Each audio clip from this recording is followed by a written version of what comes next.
Hello, welcome back to industries helping hands. मैं हूं आप लोग का निशांत भैया और आज हम लोग यूनिट नंबर 5 में सीखेंगे हमारा लास्ट लेक्चर जो होगा 5.11। और हम लोग आज सीखेंगे कि कैसे हम लोग एक ट्री मैप को बनाते हैं।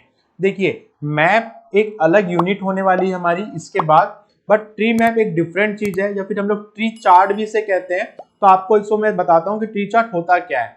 देखिए, हम लोग 5.11 के अंदर जो आज ट्री चार्ट बनाएंगे, यहाँ पर मैं एक कैटेगरी पुटअप करता हूँ। कैटेगरी के अंदर मैं यहाँ पे जो है वैल्यू जो पुटअप करता हूँ वो सब कैटेगरी की जो वैल्यू है वो मैं यहाँ पे पुटअप करता हूँ। ओके, और वैल्यूज के अंदर मैं यहाँ पे जो सेल्स की जो वैल्यू है उससे जो है एड ऑन करता हूँ। जब मैं दो वैल्यू एड ऑन करता हूँ तो आप यहाँ देख पाएंगे सेल्स बाई सब कैटेगरी जो है यहाँ पे जनरेट होती है। मतलब कि तो सबसे ज्यादा वैल्यू जो होती है, जैसे फोन्स की जो वैल्यू सबसे ज्यादा है यहाँ पे, जो सब कैटेगरी के अंदर जो सेल सबसे ज्यादा हुआ है वो फोन हुआ है। तो यहाँ पे जो ट्री बनेगा आपका, उसका जो साइज है वो काफी बड़ा होगा यहाँ पे। और सबसे कम जो होगा यहाँ पे, जो आप लोग को दिख रहा है, जो आपको यहाँ पे जो ब्लू कलर से जो दिख रहा है यहाँ पर, इसका जो साइज है काफी जो है कम है। मतलब कि आप ट्री वाइज यहाँ पे साइज वाइज जो है डाइवर्सिफाई कर पाओगे कि सेल्स कौन सा ज्यादा हुआ है और कौन सा कम हुआ है। अब इसी के अंदर मैं क्या करूंगा कि मैं कैटेगरी के अंदर यहाँ पर जो डिटेल्स है, ये जो आपका डिटेल्स वाला सेक्शन है, यहाँ पर मैं सब कैटेगरी को डालूंगा और ऊपर जो कैटेगरी वाला सेक्शन है यहाँ पे मैं कैटेगरी को पुटअप करूंगा। तो आपको ये भी क्लियर हो जाएगा कि इस फोन के अंदर, ठीक है, इस फोन के अंदर भी जो है मैं एक कैटेगरी बना सकता हूँ। मतलब मैं ट्री के अंदर एक और ट्री बना सकता हूँ जिससे कि मुझे टेक्नोलॉजी के अंदर कितने फोन सेल हुए हैं ये भी पता चल जाए। ओके, तो इस तरीके से ट्री चार्ट को हम लोग बनाएंगे और समझेंगे। और उसके बाद इसी का जो आप लोग को डेटा देखना है, मतलब कि आपको इस तरीके से समझ सकते हैं आप इसको कि एक कैटेगरी है जिसमें टेक्नोलॉजी है और उस टेक्नोलॉजी में सबसे ज्यादा जो जो सेल हुआ है हमारा फोन हुआ है और उसके बाद यहाँ पे कोपियर हुआ है। ओके, फोन हुआ है देन कोपियर हुआ है। उसी के अकॉर्डिंग आपको यहाँ पे विजुअलाइजेशन में से डेटा को आप यहाँ देख पाएंगे और इसी डेटा को आप यहाँ पे एंड यूजर के साथ शेयर कर पाएंगे। तो चलिए इसे हम लोग बनाकर देखते हैं। बहुत ईजी है, इसमें बस समझना आपको ये है कि आप इसको यूज क्यों कर रहे हो। आप इसको इसलिए यूज कर रहे हो क्योंकि यहाँ पर आपको एक जो फॉर्मेट है, जो साइज है, ये आपके कलर भी आप इसके चेंज कर सकते हो।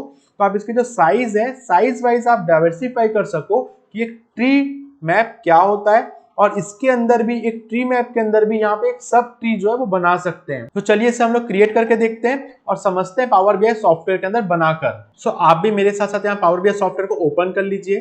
5.10 के अंदर हम लोग जो है यहाँ पर क्रिएट स्कैटर प्लॉट कर चुके हैं।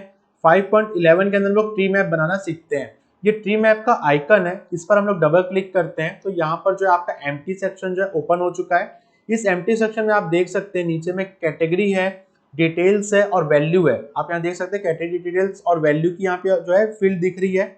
मैंने कैटेगरी के अंदर सब कैटेगरी को पुटअप किया और वैल्यू के अंदर मैं यहाँ पे सेल्स को पुटअप करूंगा। कहने का मतलब ये है कि हम लोग यहाँ पर सेल्स को सब कैटेगरी के अकॉर्डिंग रिलेट करके देख रहे हैं। तो फोन सबसे ज्यादा सेल हुआ है यहाँ पे सब कैटेगरी में और नीचे लेबल्स है वो सबसे कम सेल हुआ है। इसके अकॉर्डिंग एक बेसिक सा ट्री यहाँ पे बन चुका है। अब हम लोग क्या करते हैं, इस डिटेल्स के अंदर जाके कुछ वैल्यू को एड ऑन करते हैं। जैसे मैं यहाँ पर एड ऑन करता हूँ कंट्री को। ओके, तो आप देख सकते हैं यहाँ पे ट्री के अंदर सब ट्री यहाँ पे कई सारे बन चुके हैं। बुक केस ऑस्ट्रेलिया में, चाइना में और फ्रांस में सबसे ज्यादा सेल हुआ है सीक्वेंस वाइज। और फोन्स इंडिया में, जर्मनी में और ऑस्ट्रेलिया में सबसे ज्यादा सेल हुआ है। तो यहाँ पे कंट्री को मैं हटाता हूँ जिससे कि आपको बहुत ज्यादा कॉम्प्लेक्स डेटा ना दिखे, इसलिए मैं कैटेगरी में एक काम करता हूँ। मैं यहाँ पे कैटेगरी की वैल्यू एड ऑन कर लेता हूँ, डिटेल्स के अंदर मैं सब कैटेगरी की वैल्यू एड ऑन कर लेता हूँ जिससे आपको छोटा सा चीज यहाँ पे शो हो। ओके, आप देख सकते हैं टेक्नोलॉजी के अंदर फोन सबसे ज्यादा सेल हुआ है, फर्नीचर के अंदर चेयर सबसे ज्यादा सेल्स हुई है। तो अब इसको एक काम करते हैं, हम लोग फॉर्मेट विजुअल्स में जाते हैं, डेटा लेबल को ऑन कर लेते हैं और यहाँ पे थोड़ा सा आपको स्मॉल साइज में दिख रहा है तो आपको यहाँ पे ऊपर दिखा दूं, कैटेगरी में लेजेंड ऑन कर लिए और हम लोग जाके यहाँ पे डेटा लेबल्स में जो साइज है उसे इंक्रीज कर लेते हैं। तो आप देख सकते हैं यहाँ पे 1.71 मिलियन फोन सेल हुए हैं। ओके, चेयर्स में 1.50 चेयर जो है वो सेल हुई है। तो एक ट्री के अंदर एक आपको साइज के अकॉर्डिंग एक ट्री बन रहा है जिसपे आपको अच्छी तरीके से विजुअलाइजेशन करने में आसानी हो रही है। और टूल टिप्स के बारे में आप जानते ही हैं पहले से। मैं यहाँ पे जो है न्यूमेरिकल वैल्यू को एड ऑन करता हूँ और डेटा पे जाता हूँ तो मैं यहाँ पर कंप्लीट टूल टिप्स के अंदर प्रॉफिट को भी देख पाऊंगा। जैसे मैं आप लोग को यहाँ पे शो कर देता हूँ, मैं जाता हूँ शोन एज ए टेबल पे। हम लोग टूल टिप्स को पहले देख चुके हैं लास्ट हमारे लेक्चर में। तो यहाँ देख सकते हैं आप एसेसरीज की सेल्स और प्रॉफिट दोनों ही वैल्यू आप यहाँ पे देख पा रहे हैं। वैसे कॉपियर्स की यहाँ पे सेल्स और प्रॉफिट दोनों चीजें आप देख पा रहे हैं। तो इस तरीके से आप इसे इजिली अंडरस्टैंड कर पाए होंगे। तो आपको यहाँ पे प्रॉफिट को मैं कट करता हूँ और कुछ और वैल्यू को एड ऑन करता हूँ, तो आप देख सकते हैं कट किया मैं यहाँ पे, तो यहाँ पे प्रॉफिट की वैल्यू हट चुकी है। तो इस तरीके से आपने इसी तरीके से समझ लिया होगा कि किस तरीके से हम लोग ट्री को समझते हैं और यहाँ पर किस तरीके से हम लोग इसे यूज करते हैं। और यहाँ पे आपको पास कई ऑप्शंस होते हैं, जैसे एवरेज निकालना प्रॉफिट का, उसी तरीके से आप देख सकते हैं यहाँ पे एवरेज ऑफ प्रॉफिट शो हो रहा है, पहले सम ऑफ प्रॉफिट शो हो रहा था। इस तरीके से आप यहाँ पे यूज करके देखिए और प्रैक्टिस करके देखिए। जैसे आप यहाँ पे जो है मिनिमम वैल्यू को एड ऑन करेंगे तो मिनिमम प्रॉफिट आपको दिखाएगा। आप देख सकते हैं यहाँ पे मिनिमम माइनस से चालू हो रहा है प्रॉफिट आपका जो है। इस तरीके से आप यूज करके देखिए इसे और अच्छी तरीके से इसे प्रैक्टिस करिए, जिससे अच्छी तरीके से आपको समझ में आए। तो हम लोग मिलते हैं हमारे नेक्स्ट यूनिट में, तब तक के लिए बने रहिए इंडस्ट्रीज हेल्पिंग हैंड्स के साथ।